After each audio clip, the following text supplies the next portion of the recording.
In 1991, the small Arab state of Kuwait was at the center of the last major war of the 20th century.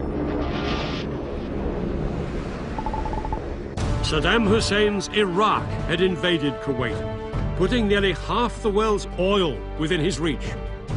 Virtually everyone agreed he had to be stopped.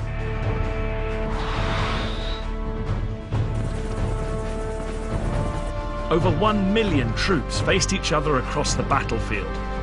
Revolutionary new technology like stealth bombers, cruise missiles and precision-guided bombs would make this a battle unlike anything anyone had seen before.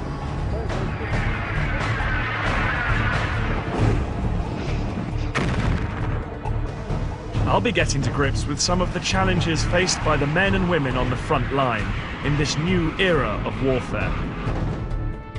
And I'll show how the commanders chose their tactics in a war dominated by cutting-edge technology and ruthless political calculation. With his seizure of Kuwait, Saddam Hussein threatened to hold the whole world to ransom. He warned that the fight that would follow would be the mother of all battles.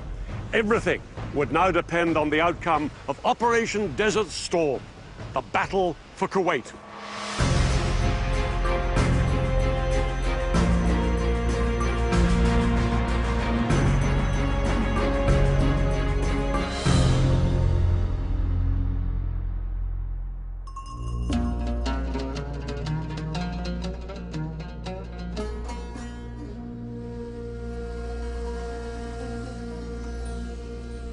In the early hours of August 2nd, 1990, Iraq's army shocked the world by invading its neighbor, Kuwait. They smashed through the defenses on the border and headed straight down this road towards the capital, Kuwait City. Kuwait's tiny army was unable to mount any serious resistance.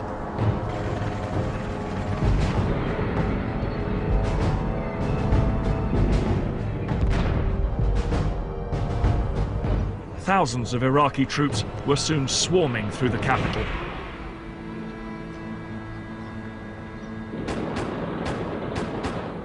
At around 4:30 a.m., just hours after the start of the invasion, Iraqi troops arrived here at the Parliament building.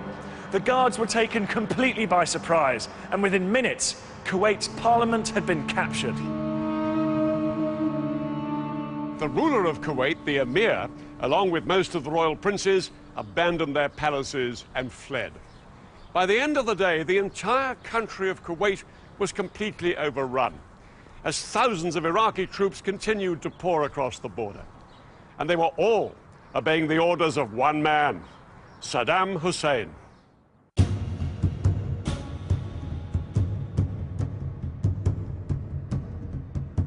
Saddam Hussein was the president of Iraq and a brutal dictator. For 11 years, he had enforced a violent regime that murdered and tortured without hesitation. He'd built up the fourth largest army in the world, with over 1 million troops. But his regime was in serious trouble.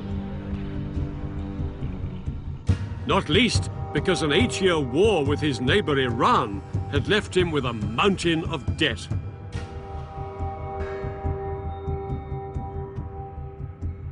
Iraq was bankrupt.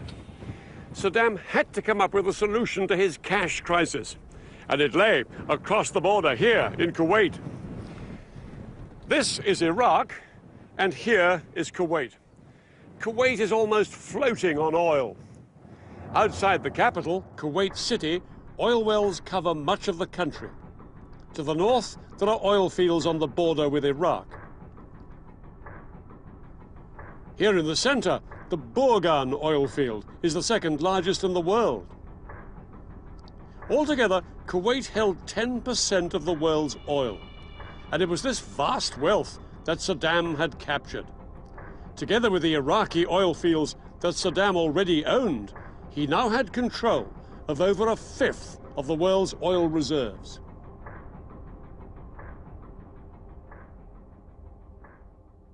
Saddam gambled that Western leaders did not have the stomach for a Middle East war and would have to accept his occupation of Kuwait. But he was in for a rude shock. This will not stand. This will not stand, this aggression against Kuwait. What has happened is a total violation of international law. Please raise their hand. The United Nations condemned the invasion and called on Saddam to withdraw his troops from Kuwait. But far from withdrawing, there were signs that he might be planning something even bigger. Thousands of Iraqi reinforcements were moving into Kuwait. Some set up defensive positions along the coastline. But most worrying for global leaders was the large number of troops and tanks driving right down through the country and massing on its southern border. The question was, would they stop there? 200 miles south of the border was the richest concentration of oil wells in the world. The oil fields of Saudi Arabia. The Saudi army was small. If Saddam chose to attack now, there was nothing to stop him. If he seized Saudi Arabia's wells, he would control nearly half the world's oil. President Bush Sr. and British Prime Minister Margaret Thatcher were determined to stop him. They were convinced that the only way to protect Saudi Arabia and its oil was to put US and British troops in on the ground. But there was a huge problem. Saudi Arabia is the spiritual home of Islam. It contains the cities of Mecca and Medina, the most holy sites in the Muslim world. Its royal family ran the country according to strict Islamic laws. Any attempt to fly in tens of thousands of troops from the non-Muslim armies of Britain and America was a political minefield.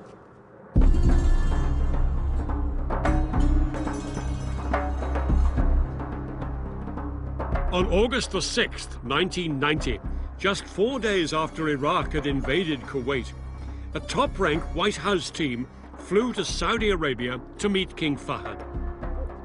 They offered to fly in thousands of US troops to defend the kingdom. King Fahd knew his meager forces couldn't stop Saddam Hussein if he chose to invade. And so, despite the risk of huge anger from devout Muslims, he immediately gave the Americans the invitation they wanted.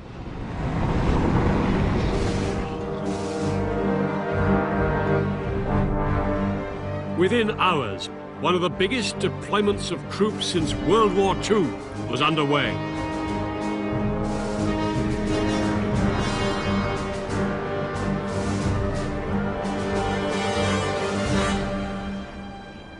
More than 250,000 American and British troops from bases in the US and Europe headed for the deserts of the Middle East.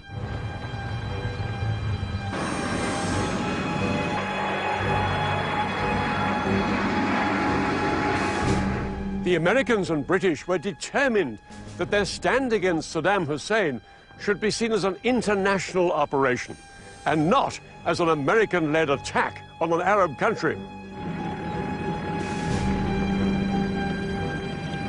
In the coming months, troops from over 30 countries would take their place alongside the Americans and British in the Saudi Arabian desert.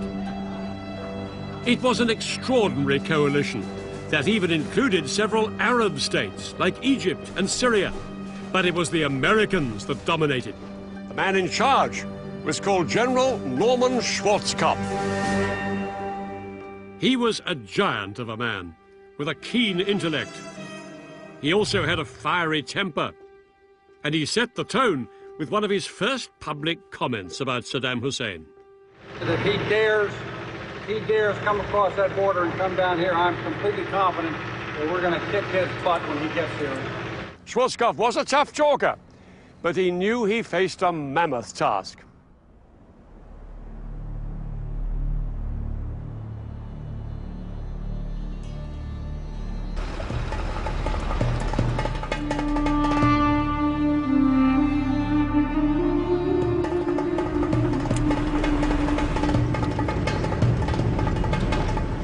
Many of the troops had been trained to go into battle on the green rolling hills of Europe. They arrived to find a scorched, barren desert like this one. It was a place few of them had ever imagined they'd have to fight over.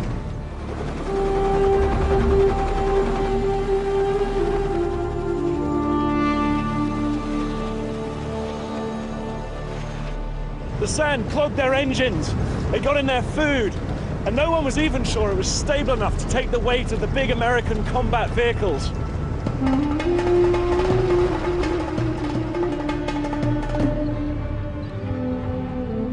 But the biggest problem by far was making sure the Western troops did not offend their Muslim hosts. Even apparently innocent behavior, like female American troops wearing short sleeves, could cause huge offense in a country where women are expected to cover up completely. Troops were issued with instructions on how to behave appropriately in a devout Muslim country.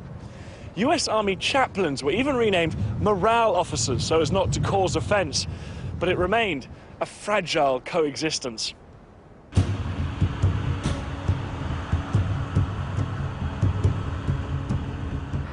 An Iraqi attack on Saudi Arabia remained a constant fear for the coalition.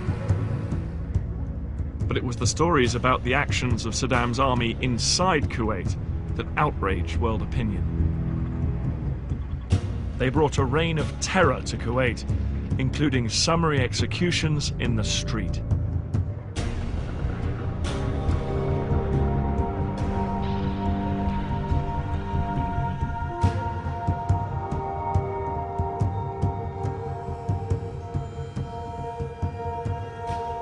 Saddam's men were looting shops, houses and factories across the city.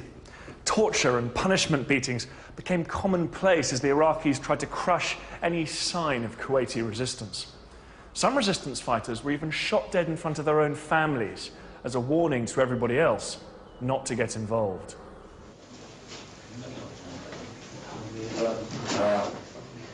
Western civilians living in Kuwait and Iraq had been rounded up and taken to Baghdad as hostages.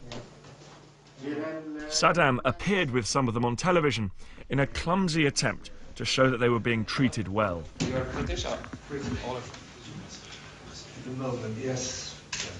Stuart and Halib. Does Stuart get his milk? Yes, he does. Meanwhile, his grip on Kuwait was tightening. Saddam Hussein had turned Kuwait into a defensive fortress. Hundreds of thousands of Iraqi troops were in and around Kuwait. Many of them dug in down here on its southern border. They'd built very heavily defended positions with great sand ramparts close to the frontier with Saudi Arabia. Behind them was a second line of defense with thousands of troops. And then about 100 miles further back, just inside Iraq, were Saddam's elite troops, the Republican Guards, waiting in reserve.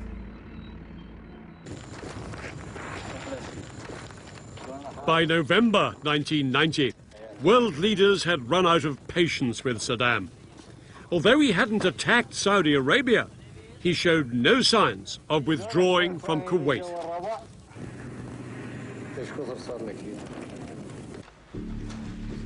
So the UN Security Council passed a new resolution that changed the coalition's mission dramatically. 12 votes in favor, 2 votes against, 1 abstention. No longer would the coalition just defend Saudi Arabia. If Saddam's troops had not withdrawn from Kuwait in 6 weeks, the coalition would attack and force the Iraqis out. The countdown to war had begun. For the US military, it was a daunting prospect. They were haunted by the memories of the United States' last major conflict and knew that they could not afford to make the same mistakes again. If one American soldier has to go into battle, that soldier will have enough force behind him to win and then get out as soon as possible. This will not be another Vietnam. But Saddam was determined that that was exactly what it would be. He calculated that if the Americans attacked, his best hope was to inflict massive casualties on the US troops. Saddam believed that after the Vietnam War, it was not something the US public would tolerate. And in 1990, he had the weapons to cause thousands of casualties in seconds.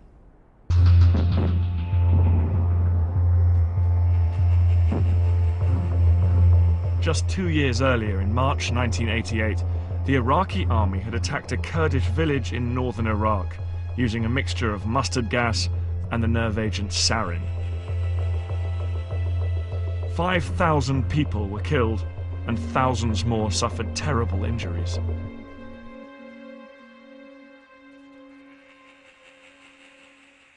Throughout the coalition, every soldier lived in fear of an Iraqi chemical attack. Day after day, they practiced the drills that would save their lives if nerve gas was used against them.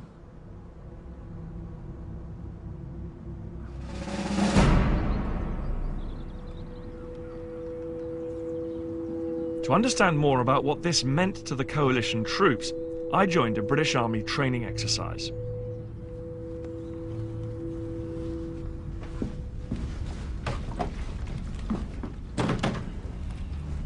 My job was to help unload equipment until the instructor launched a gas attack drill.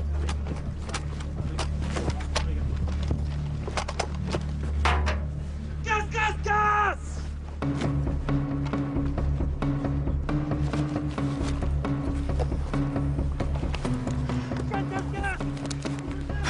Gas, gas, gas! 9 seconds, come on. Think about the drills.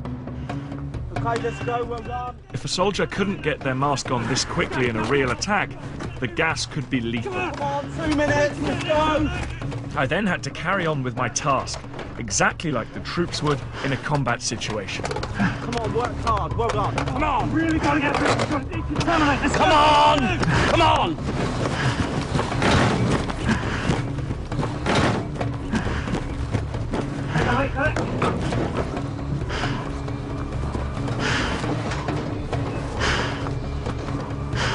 Down this side,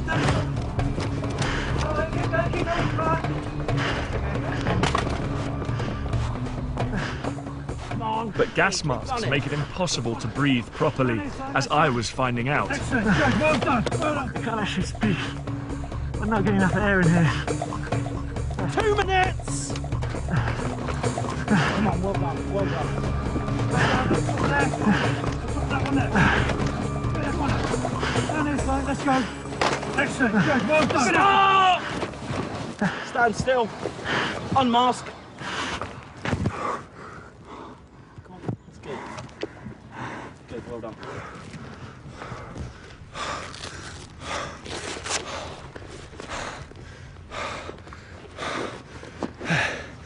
There's just no air in there at all.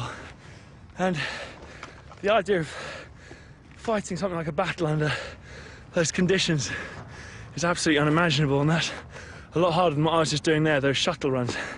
The idea of spending hours on hours in this get-up, charging across hills, is extraordinary.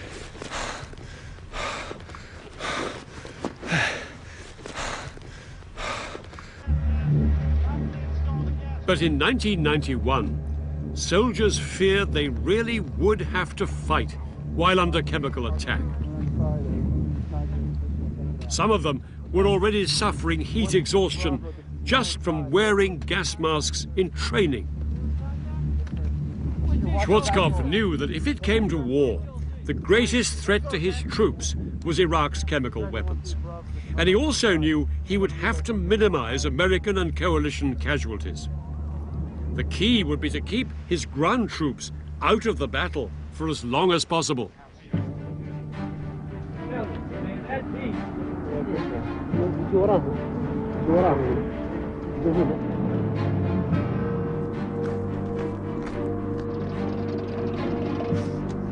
Schwarzkopf's plan was to launch a colossal air attack on Iraq itself and on its forces on the ground, to try and force Saddam to abandon Kuwait.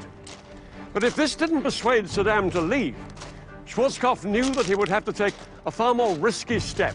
He'd have to order his forces to fight their way into Kuwait. And some of the experts predicted that this would cost thousands of American lives. His strategy would call upon the full might of the United States Armed Forces. More and more of the world's most sophisticated aircraft, tanks, and weapons were arriving in the Gulf. And 6 American aircraft carriers with over 400 planes would be positioned within striking distance of Iraq and Kuwait.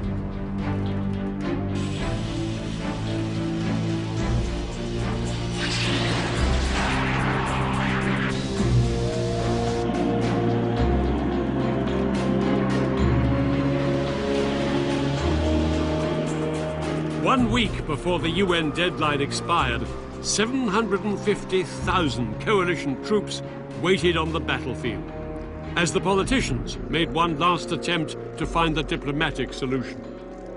The US Secretary of State, James Baker, met Iraq's Foreign Minister, Tariq Aziz, in Geneva. Both men knew that tens or even hundreds of thousands of lives were at stake.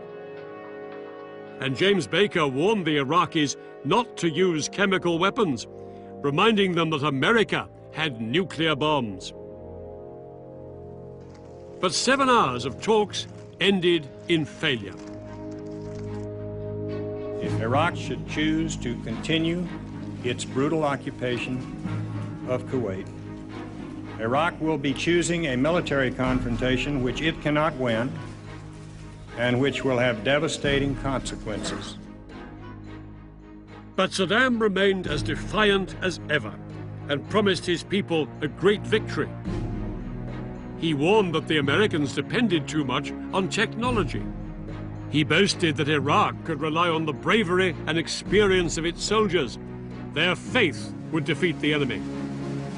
At midnight on January the 15th, 1991, the UN deadline expired.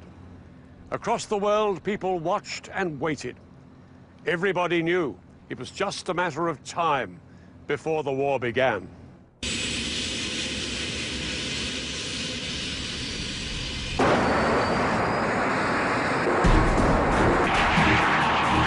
In the early hours of January the 17th, 1991, hundreds of coalition aircraft took to the skies and headed for their targets.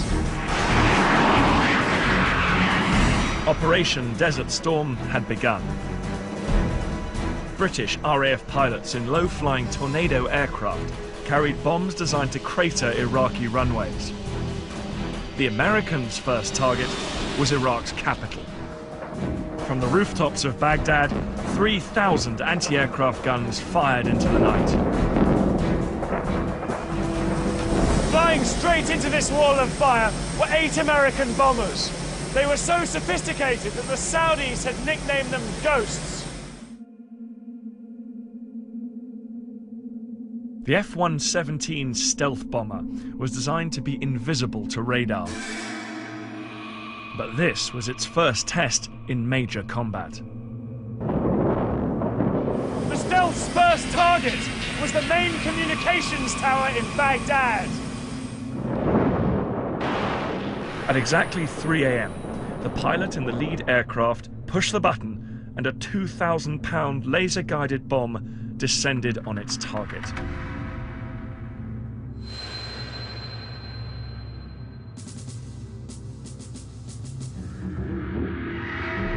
Across the city, the ground shook as 14 more bombs from other stealths hit their targets. The aircraft turned for home. Cruise missiles launched from US warships knocked out the power stations and plunged the city into darkness. The air campaign, unleashed by the coalition against Saddam's Iraq, was codenamed Instant Thunder. It was the most powerful and focused use of air power in the 20th century. On the first night, coalition aircraft flew over 1,000 sorties. They hit power stations, radar and communication networks, airfields, and chemical weapons facilities. The aim was, first, to gain control of the skies above Kuwait and Iraq, and destroy Saddam's ability to coordinate his forces, and then to target the forces themselves.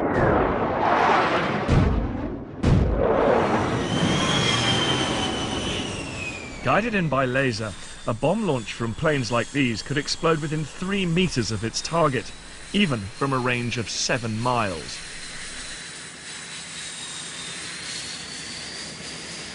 The bombing campaign had badly damaged Iraqi radar stations and gave Iraqi pilots little chance to respond. Rather than fly blind against the most sophisticated air force the world had ever seen, most of them opted to leave their aircraft inside hardened hangars and try and sit it out. Throughout that night and into the following day, American and coalition aircraft continued to attack Iraqi targets, including Saddam Hussein's palaces. Saddam Hussein was in fear for his life. He moved between safe houses to avoid the coalition attacks. But in public, he would not be cowed. On Baghdad radio, he declared that the mother of all battles had begun.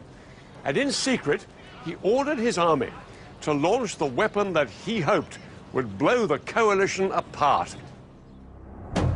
Its target was a country over 700 miles from Kuwait.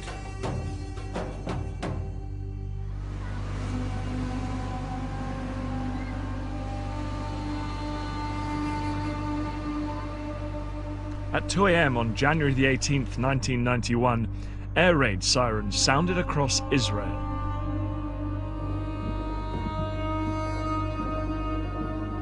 They warned of a Scud missile attack from Iraq heading for Tel Aviv, Israel's biggest city.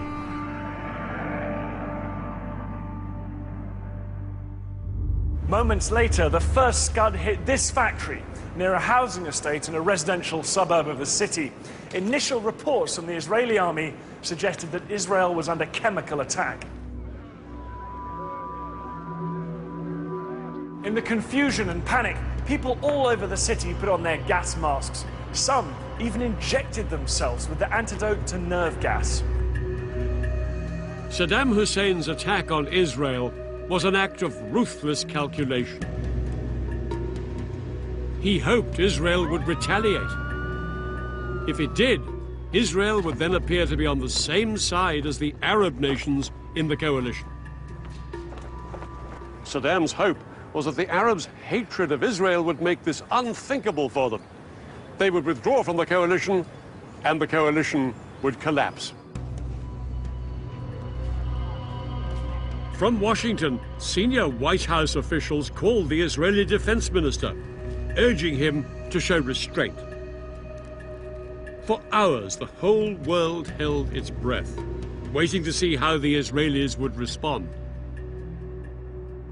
8 Scuds had been fired at Israel that night, and by daybreak, residents were still on alert. But reports of a chemical attack had turned out to be a false alarm, and remarkably, nobody had been killed by any of the missiles. Under huge pressure from the White House, the Israeli Prime Minister, Yitzhak Shamir, agreed not to retaliate, at least for the time being. In return, the Americans promised to make the destruction of the Scud missile launchers inside Iraq their top military priority. The Scud hunt was on.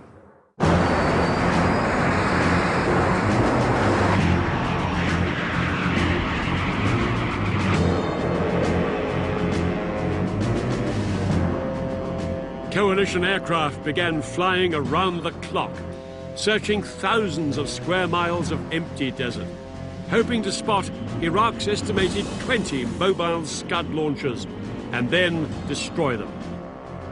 For the American commander, General Schwarzkopf, it was a tough challenge. Finding the mobile launchers is like finding a needle in a haystack, as you can well imagine. Scuds continued to hit Israel, and Washington ordered Schwarzkopf to step up the search. By the 24th of January, 40% of the coalition's air sorties were diverted to Scud hunting, and special forces like Britain's SAS were sent into Iraq to try and destroy the launchers from the ground.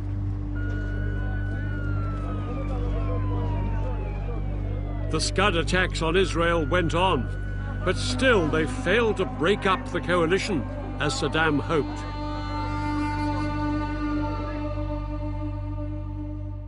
In a further attempt to weaken public support for the war, British pilots John Nichol and John Peters, shot down on the first night, were paraded on Iraqi television. They had been tortured and were forced to denounce the war. This war should be stopped so we can go home. I do not agree on this war with Iraq. The pictures provoked condemnation across the world and only inflamed Western public opinion against Saddam. Saddam was unable to prevent the air campaign systematically destroying his army. So 2 weeks after the air war began, he ordered an attack that would force the Americans into the risky ground combat they wanted to avoid.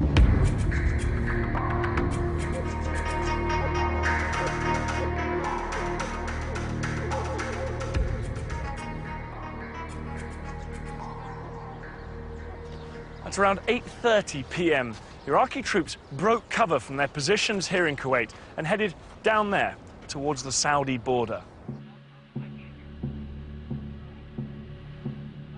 Their movement was watched by an unmanned American spy plane, feeding pictures back to its operator.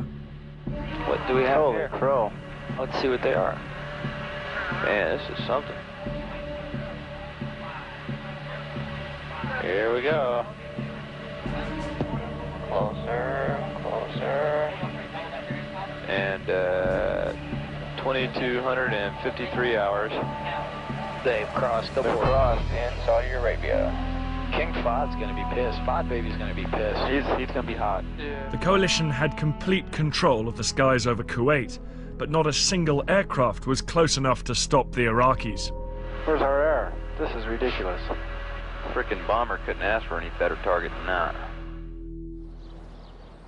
The Iraqis took the coalition by surprise. They met little resistance and seized the Saudi town of Khafji, about 10 miles down the road. Go for it. Yep. Right to the right of that.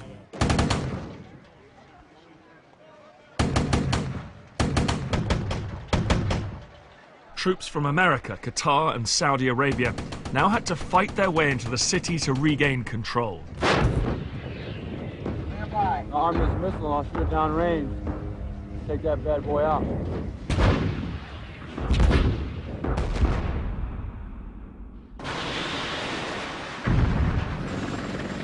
And when air support finally arrived, they had a decisive advantage. I certainly would not want to be an Iraqi troop up there. Aircraft are swarming over that battlefield like gnats. After 2 days of fighting, coalition troops finally regained control. An estimated 38 Iraqis were killed and hundreds more captured, but the coalition had suffered too. In their first taste of ground combat, 43 coalition troops, including 25 US Marines, were killed. For some, it had been a sobering experience. I never expected that kind of fear, but you have to overcome it. Because if you don't overcome it, it's just like being defeated without actually being killed or anything like that.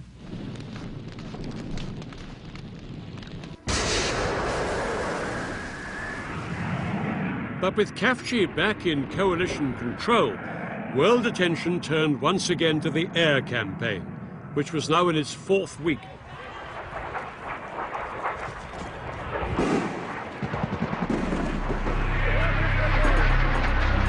Television audiences across the world had become hooked on the extraordinary footage being beamed into their homes around the clock. It was all part of the public relations war. After their experiences in Vietnam, American commanders knew that unfavorable coverage might damage public support for the war. So they carefully managed what was actually seen by the watching world. Splash. That was an excellent splash.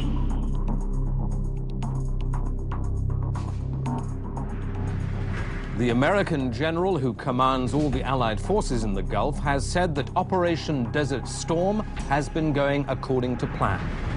The aim was to portray the war as clinical and bloodless, with so-called smart bombs making surgical strikes. I'm now going to show you a picture of the luckiest man in Iraq on this particular day. Keep your eye on the crosshairs, right through the crosshairs. And now in his rearview mirror,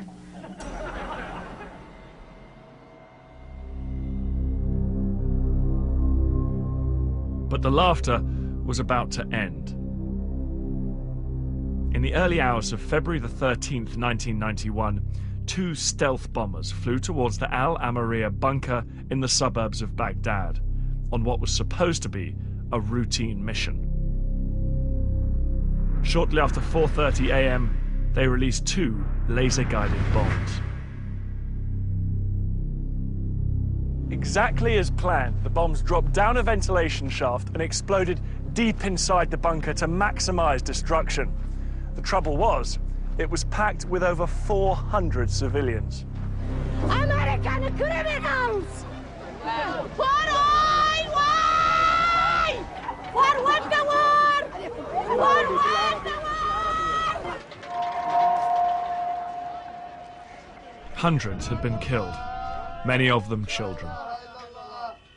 Pictures of the disaster were broadcast around the world. I miss my wife and my children. It's not fair. Nobody says something to stop this massacre. It was a terrible mistake. Coalition air planners had believed that the Al Amariya bunker was being used by Iraqi commanders, not civilians. These images of so many dead civilians and their distraught relatives shattered the myth that this was a bloodless war, and it forced Schwarzkopf to curtail the bombing of Iraqi cities for fear of causing more civilian casualties.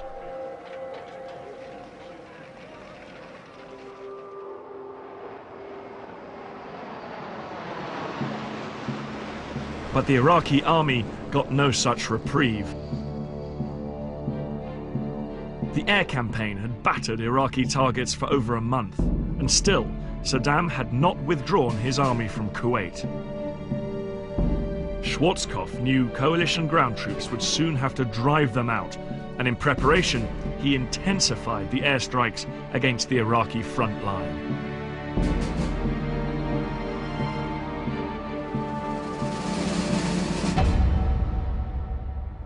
There was nothing smart about this bombardment. Old-fashioned planes, like the giant B-52s that had flown over Vietnam, dropped old-fashioned explosives and napalm on the Iraqi positions. When a canister of napalm hit the ground, it exploded in a mass of burning jelly, which incinerated anything it touched and sucked the air out of everyone's lungs within 50 meters. Coalition airmen flew around-the-clock bombing missions attempting to destroy 50% of the Iraqi armor. We're trying to get ready for the ground troops to go in. So we're really trying to hit them hard in order to clear it out for the ground troops. We send out 300, 400, 500 bombs a day. Some of them weigh 1,000 pounds apiece, so it's unreal the tonnage going out here.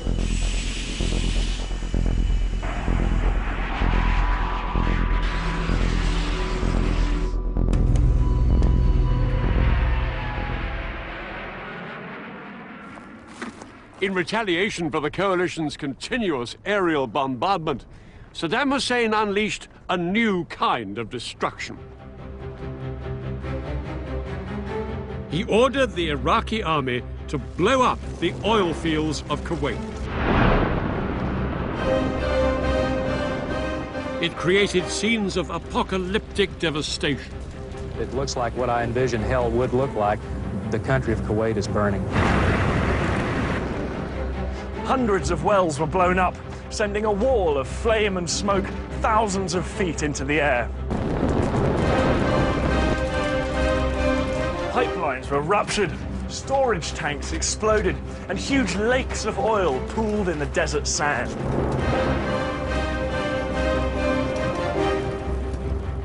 Choking black clouds filled the air, and day turned to night as the smoke blocked out the sun.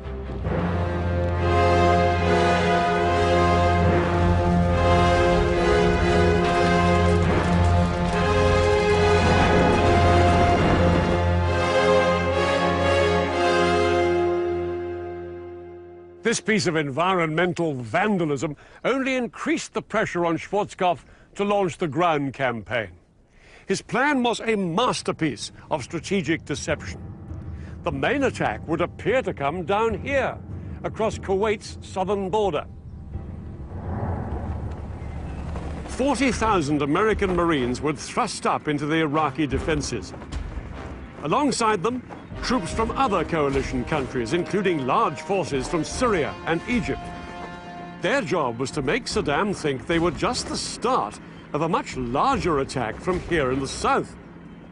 But Schwarzkopf's main blow would come not from the south, but from the west. Under the cover of the air war, he had secretly shifted the bulk of his army, 1,500 tanks and nearly 300,000 men, up to 300 miles off to the west to launch a giant left hook. His main heavy tank force, with Britain's men and tanks on their right flank, were waiting for the signal to burst into Iraq and swing east into Saddam's Republican Guard divisions, dug in on the Kuwait-Iraq border. Schwarzkopf's men had a double mission: to liberate Kuwait and to so weaken the Republican Guard and the Iraqi army that they could never cause trouble in the area again. On the 24th of February, 1991, the ground attack began.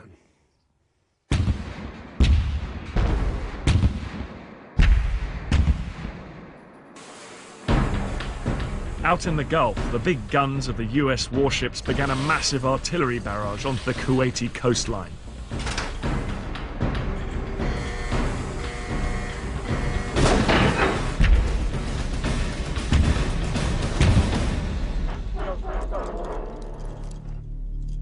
But the real attack would come from the ground troops.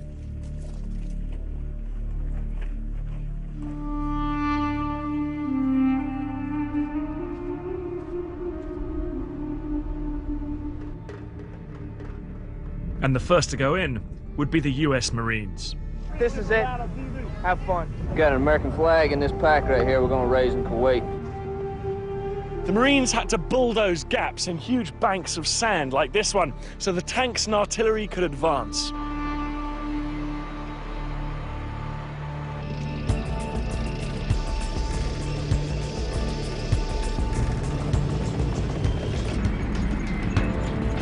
As the first troops went in, none of them knew what would happen. The fear of a chemical attack was so great that the US troops wore chemical protection suits and gas masks. In front of them, they expected vast minefields and tens of thousands of Iraqi troops in heavily defended, entrenched positions. Coalition commanders expected the Marines to be able to penetrate just a few miles into the heavy Iraqi defenses, with as many as 1 in 3 of the Marines being killed or injured. But as the Marines crossed into Kuwait, they were amazed at what happened. Everywhere, Iraqi troops either abandoned their positions or were raising the white flag in surrender. Most of them were conscripts, and after the devastating 5-week air bombardment, they were sleep-deprived, shell-shocked, and dehydrated. They were in no position to fight.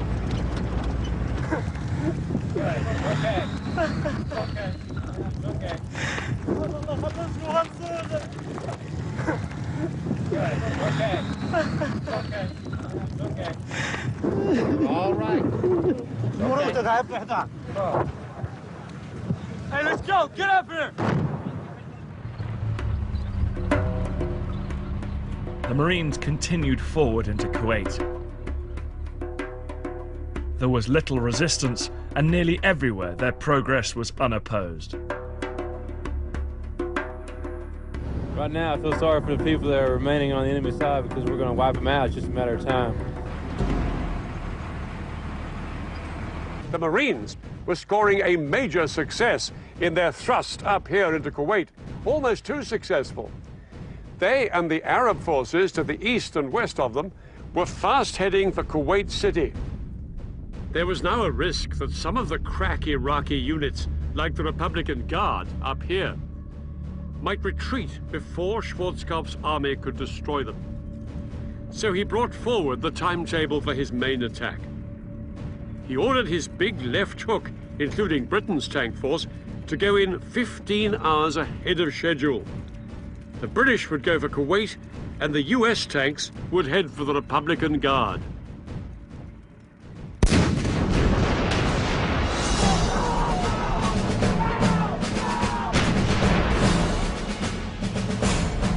"10 hours into the ground war, at 2:30 p.m., British and American troops began a massive artillery barrage onto the Iraqi positions in front of them.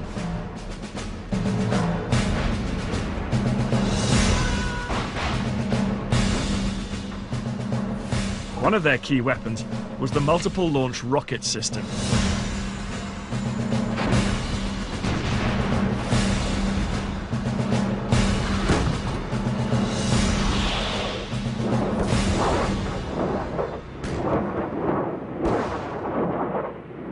As each of the rockets burst in the air above the Iraqis, it scattered 644 bomblets over them. It was as if they were being showered by hand grenades. In just over 30 minutes, more than 500,000 of these bomblets landed on the Iraqi troops.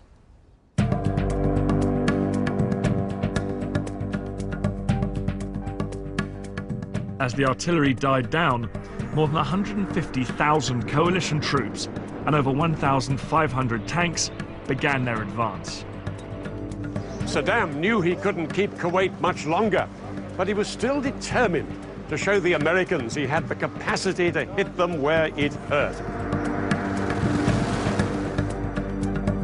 He ordered his troops inside Kuwait to counterattack against the US Marines.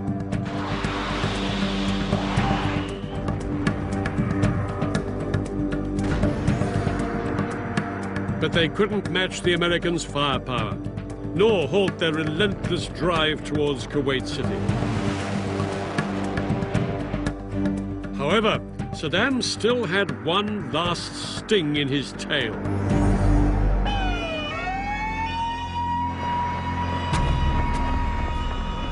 Iraqi troops fired a Scud missile towards a coalition base in Dhahran, Saudi Arabia.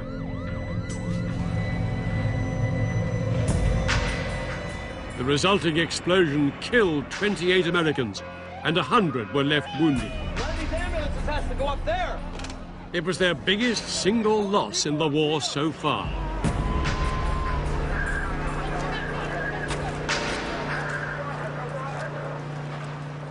Despite this incident, the British and American troops had to keep up the speed of their advance. Saddam's army was collapsing by the minute, and every minute counted if Schwarzkopf was to be able to destroy the bulk of Iraq's military equipment before it escaped.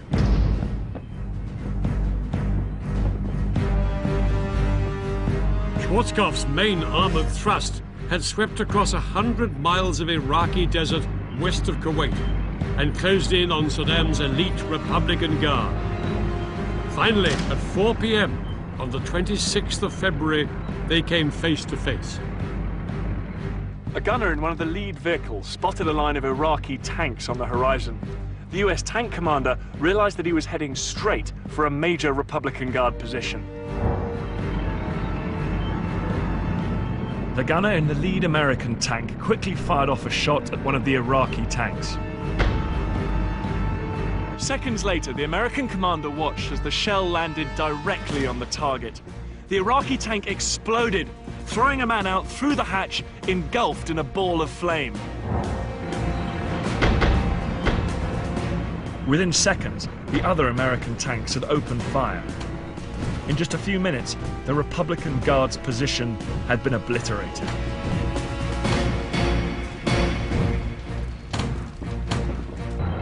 The Iraqi tanks had been utterly outgunned. The American tanks could score a hit on the move from over 2,000 meters away. Iraqi tanks were only accurate below 1,700 meters, and they had to be stationary. Within a couple of hours, over 50 Iraqi armored vehicles were destroyed, with few American losses. Throughout the night, the Americans pursued the Republican Guard. By daybreak, they'd smashed an entire division, leaving over 100 tanks and armored vehicles smoking on the battlefield. The remaining Republican Guard divisions made a desperate retreat, and the Americans continued to hunt them down. It looked like the Americans now had the Republican Guard at their mercy. But something had happened inside Kuwait that would help save them from destruction.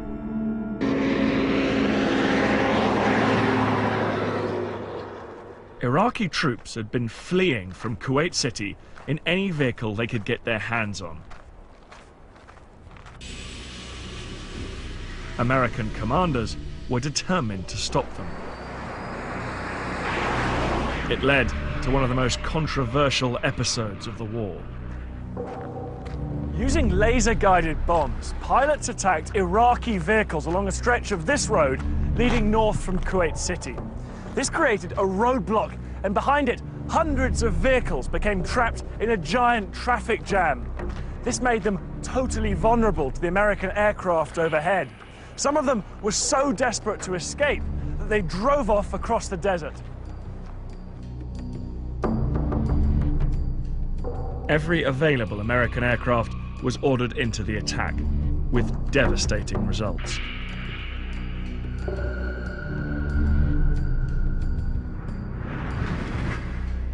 For mile after mile, charred vehicles and human corpses littered the desert and choked the two main roads going towards Iraq. An estimated 2,000 vehicles were destroyed. Only very few of them were tanks or armored personnel carriers.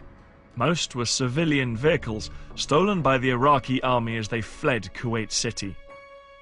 Nobody knows how many hundreds or thousands of Iraqis died in the attacks. The American leadership realized that pictures like these would soon be on television around the world, and they feared it would look like a massacre. This would become a key factor in deciding when to end the war.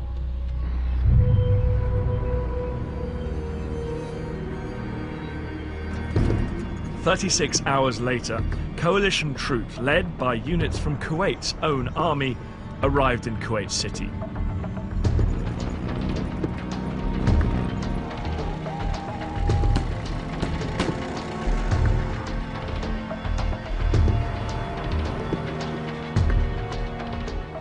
The streets soon filled with vehicles as people celebrated the end of the Iraqi occupation. Welcome in Kuwait! Welcome, Mr. Bush! Welcome!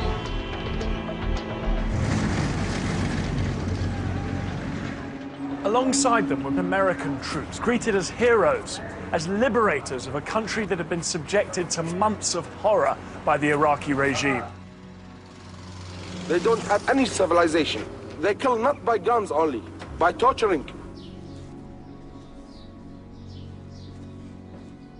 They brought them over here in this place, and they just shot them and killed them and left them for 5 days, just like a garbage.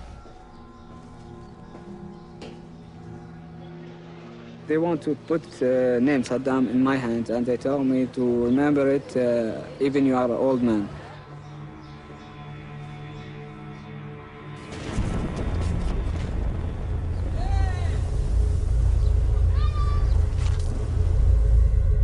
With the liberation of Kuwait, the main political goal of the war had been achieved. But the Republican Guard had not yet been destroyed. However, President Bush feared that continuing to bomb a retreating enemy might give the impression that America was behaving like a bully. And so, on February the 28th, 1991, Bush declared a ceasefire.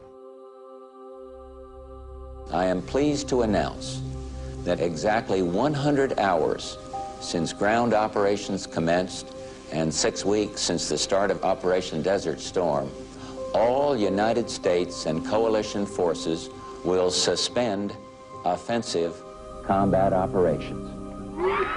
The Gulf War was over.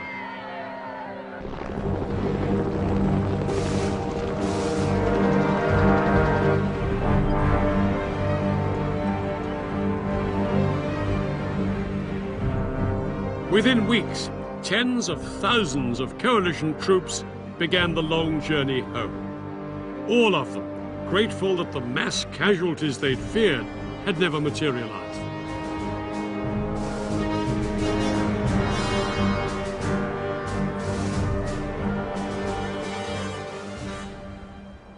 In total, 248 coalition troops were killed, far less than anyone had dared hope.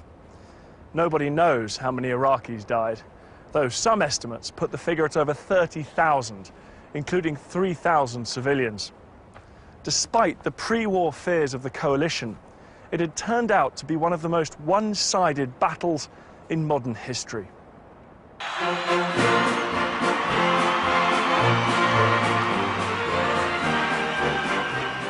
Schwarzkopf and his men returned home to a hero's welcome.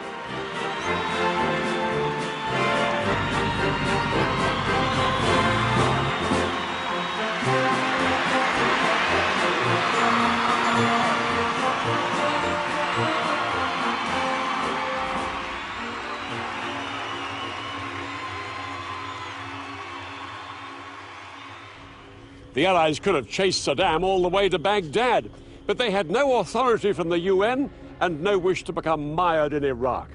Instead, they hoped that Saddam would now be too weak to be a threat.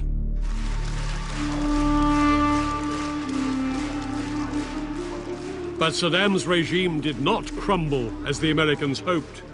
He crushed two uprisings that followed the end of the war and remained in power for another 12 years. Several thousand US forces remained in Saudi Arabia to keep watch on Saddam's army. Osama bin Laden has claimed that it was this presence of US troops in the Muslim Holy Land of Saudi Arabia that motivated him to launch a series of attacks against American interests. This culminated in the events of September the 11th, 2001. President Bush's son, George W. Bush, was now in the White House, and in response to the 9/11 attacks, he declared a global war on terror. As part of this war, he launched a US and British-led invasion of Iraq in 2003, which ousted Saddam Hussein from power. Thousands of British and American troops remain in Iraq to this day, dealing with the consequences. No one knows when they will return home.